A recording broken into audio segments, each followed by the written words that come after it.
Pastor Rick Warren has been called a new breed of evangelical leader, and he appears on many lists of America's most influential people. His book, The Purpose-Driven Life, has sold more than 40 million copies. The book that addresses life's most significant questions, why am I here and what is my purpose, has been around now for 10 years. And we're excited to have Rick Warren in Studio 57. Great to have you with us. Good morning, you guys. It's good to be with you. Welcome. 40 million copies, more than 40 million copies. What is the secret to the book's success? It's a fundamental question everybody asks. We have the question of existence, why am I here? The question of intention, does my life have a purpose? And the question of significance, does my life matter? It doesn't matter what the economy is, good or bad. Everybody's asking that, and they're asking it all around the world. I wrote the book 10 years ago, and now Gallup poll says about 60 million people have read it in America. So about 2 out of every 10 people. But I've been really concerned, particularly about this next generation, the people in their 20s. Yeah. They got out of college, and they've been waiting now 2, 3, 4 years to get a job. Yes. And it's pretty depressing. And so I just thought, we need to reissue this in a new version with new material and things like this for the next generation.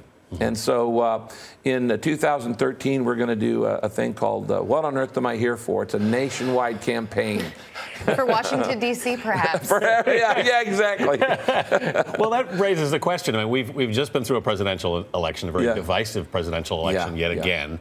From where you sit, how do we heal this country, in effect, bring it together, do you think?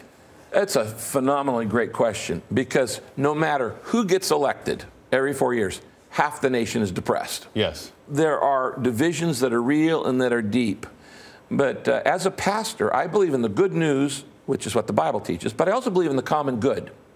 In other words, that people of goodwill have to come together and work on issues where we can agree and disagree on stuff without being disagreeable. How do you do that, though? I mean, because we talk about that all the time, and yet Washington doesn't seem to be able to practice it.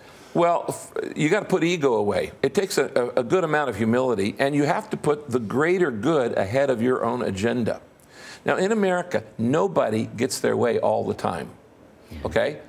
Because we have different constituencies.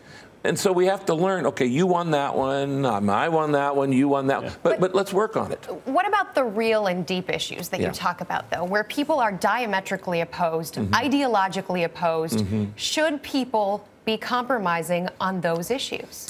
Well, we must respect each other without giving up our convictions. Tolerance used to mean, I respect you and I treat you with dignity, even if I totally disagree with you. Right. Because you're a human being made in God's image, so I treat you with respect even though we disagree.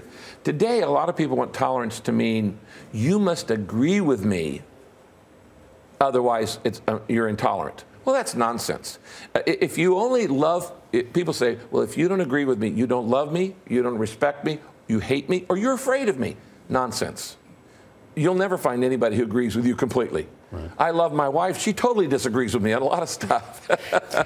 You and your wife and your congregation were a part of a big challenge this year to lose, what was it, 260,000 pounds? That's a huge number. Yes. Yeah, we did. It was pretty funny. Well, actually, what happened is about a year ago, I was doing a baptism.